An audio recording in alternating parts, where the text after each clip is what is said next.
gente acho que podia pular essa Vamos pergunta, pular. para a gente não vai ter muito tempo para ver. Vamos só fazer uma consideração em relação ao estresse. Veja, quando o paciente tem dor abdominal, distensão, constipação, diarreia, ele entende que o alimento pode ser um elemento desencadeador. Mas e o estresse? O que o estresse tem a ver com isso? É isso que a gente precisa entender. Quando você tem o estresse, ele faz uma ativação através, existe um eixo que vai diretamente para os mastócitos e outras células inflamatórias. E com isso você, com a liberação de algumas substâncias, triptase, histamina principalmente, você faz uma ativação dos nervos eferentes com a percepção de dor. Você leva a alterações vasculares com uma permeabilidade vascular maior, você leva a alteração da barreira. Então, com isso tudo, você acaba... Hoje, você consegue dosar algumas coisas que você não conseguia. Então, o estresse aumenta a permeabilidade do intestino delgado, aumenta o cortisol. Então, quando você se estressa, você libera o cortisol, que aumenta a permeabilidade intestinal. E é curioso, porque não é, por exemplo, se você dá um choque na pessoa, você não aumenta. Mas se você bota uma pessoa para dar uma aula e a pessoa está tensa, aquilo aumenta do mesmo jeito que aumenta anti-inflamatórios, por exemplo.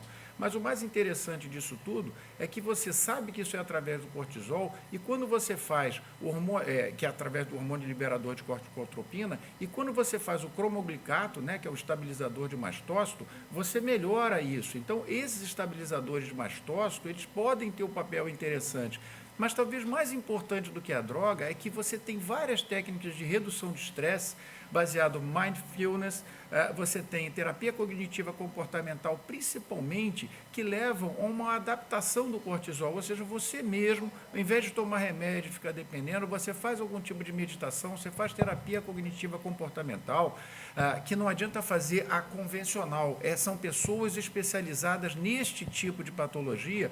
Você vê que o cara, quando é induzido por um estresse, tem uma forma que você, da faculdade de Trier, que você induz estresse na primeira visita, você faz a terapia e olha como melhora os níveis de cortisol desse paciente, quando que se você fizer o controle, isso não acontece.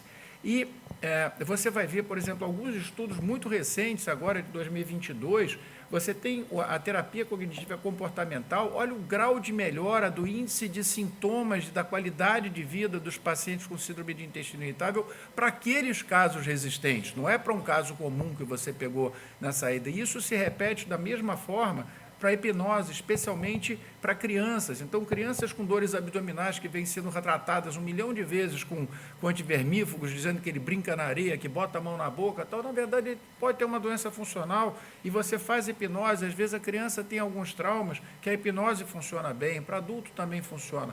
E antes que a gente ache, então vou mandar todo mundo para o psicólogo como se fosse uma pessoa comum, o Dr. William Shea publicou agora, em 2021, que dependendo do grau de lesão e do tipo de lesão que você tem, você pode direcionar, quer dizer, se você tem hiperalgesia, se você tem hipervigilância, se você tem um pânico ou catástrofe, né? Se você tem alterações da sensibilidade visceral, você tem tratamentos propostos diferentes. Então, a gente tem que chamar o grupo da psiquiatria para o nosso lado, porque o cara tem que saber o que está tratando, ele não está tratando um paciente comum, porque para você ter essas respostas, você realmente precisa disso.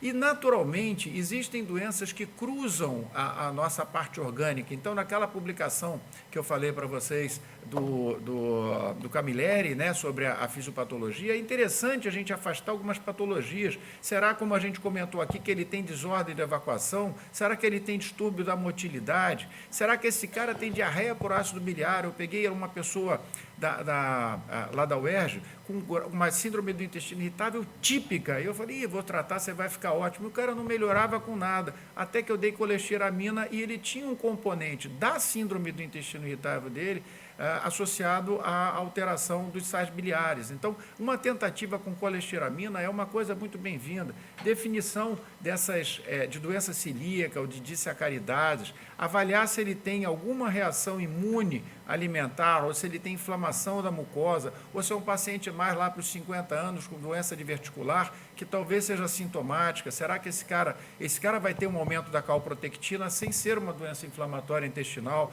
Então, é interessante para esse paciente fazer o estudo de calprotectina, ou mesmo colite microscópica.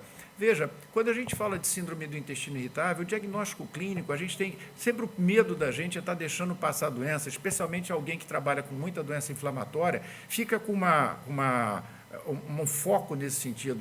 Eu tenho a impressão de que, se você fizer um organograma, o cara que tem síndrome do intestino irritável, ele vai ter diarreia noturna, ele vai ter dor que não melhora com nada, a dor vai ser mais persistente, normalmente mais intensa. Às vezes é difícil você conseguir fazer o diagnóstico, mas se você faz o diagnóstico clínico, você faz os exames básicos que envolvem a calprotectina, você afasta sinal de alarme, esse cara não está emagrecendo, tal, você pode tratá-lo para a síndrome do intestino irritável e, naturalmente, ele vai voltar às 6 semanas, você vai saber como ele ficou e, a partir daí, você vai conduzir a investigação. Então, se você tiver que fazer testes de motilidade, enterografia por ressonância, ou enter-UTC, ou qualquer outro exame que você faça o acompanhamento, não tem problema, porque você também vai ter doença inflamatória intestinal que continua com diarreia a despeito do biológico, e, na verdade, esse cara tem uma síndrome do intestino irritável com a doença inflamatória limitada. Então, acho que a gente tem que abrir um pouco o espectro da gente, e eu uso muito esse quadro aqui para começar,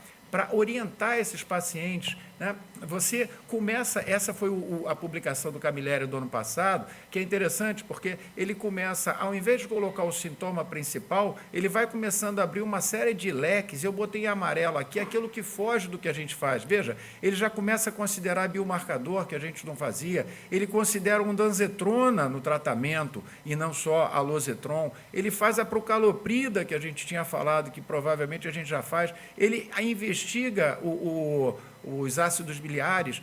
A gente não tem o SEQET, né, que faz isso, mas a gente pode fazer um trial terapêutico com colestiramina, entendeu? Faz o Costram, uma dose baixa. Você tem algumas drogas novas que talvez a gente já tenha que começar a pensar, como estabilizadores de mastócitos. Quem gosta muito é o Barbuti, que tá utilizando isso muito, principalmente para dispepsia funcional. A gente tem os bloqueadores, os antagonistas dos receptores dos antigos alergenos, né? E até mesmo aqui, talvez uma consideração do Décio aqui no final, eu vi uma publicação de transplante de microbiota que não é validada para a síndrome do intestino irritável, mas que eu sei que eles continuam estudando os tipos de microbiota que talvez você pudesse fazer, não propriamente o transplante fetal, mas talvez alguma coisa um pouco mais invasiva nesse sentido. Então, eu tenho a impressão que a gente tem que ficar na cabeça desse último slide aqui. Quando você tem um paciente que tem estresse, esse estresse ativa uma série de drogas, uma série de células inflamatórias, isso aumenta a permeabilidade da célula, isso altera a microbiota, isso compromete o muco. Em contrapartida, quando você tem alguma coisa local desencadeada por alimentos ou por uma microbiota alterada, um anti-inflamatório, um antibiótico, você ativa esses nervos na ordem contrária. Então, geralmente, eu uso um pouco desse slide para explicar para o paciente que aquilo que ele tem não é psicossomático, entendeu?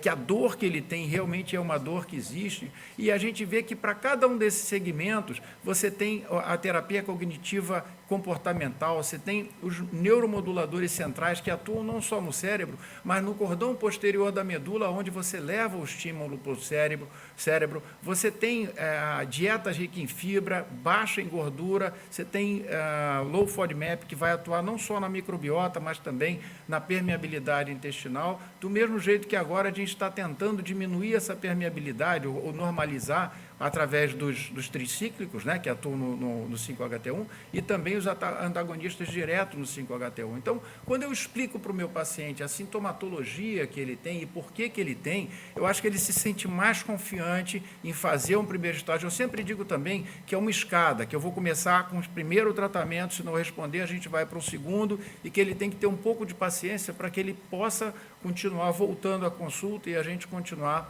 ajudando ele. Então, como consideração final, eu diria que a síndrome do intestino irritável é uma patologia muito frequente, tem um custo muito elevado, compromete muito a qualidade de vida desses pacientes. É sempre assim, a boa notícia é que você não vai evoluir para um câncer, a má notícia é que isso compromete definitivamente e que o tratamento não é tratar e resolver, né? A gente vai ter que acompanhar e você vai ficar bem. que a gente vai ter que pensar a fisiopatologia como uma coisa verdadeiramente multifatorial. E por que um remédio funciona para um e não funciona para outro? Porque um tem uma fisiopatologia e o outro tem uma patologia diferente. E essas descobertas mais recentes que a gente está fazendo hoje nesse encontro da ANAFAD é fundamental para que a gente comece a entender isso. A barreira intestinal, ela é composta da epitelial e a vascular, e elas têm drogas diferentes que atuam nisso, e elas estão definitivamente ligadas à gênese dos sintomas. Quem sabe a gente vai ter biológico para doença inflamatória, aí eu vou ter psicólogo, eu vou ter nutricionista lá no ambulatório, não tem dúvida. Mas é possível que você tenha alguns testes que avaliam a permeabilidade intestinal. Quem sabe a gente não pede um teste de permeabilidade da parede intestinal antes de definir o tratamento que a gente vai fazer para esses pacientes. Quem sabe a gente não vai ter um estudo de microbiota que permita a gente dizer qual é realmente o probiótico que a gente deve usar para aquele tipo de paciente, né? Quem sabe a gente vai ter alguma questão inflamatória ou alérgica que a gente consiga definir desses testes, que não são os que estão disponíveis atualmente, que funcionem como parâmetro para guiar as novas terapêuticas para o futuro.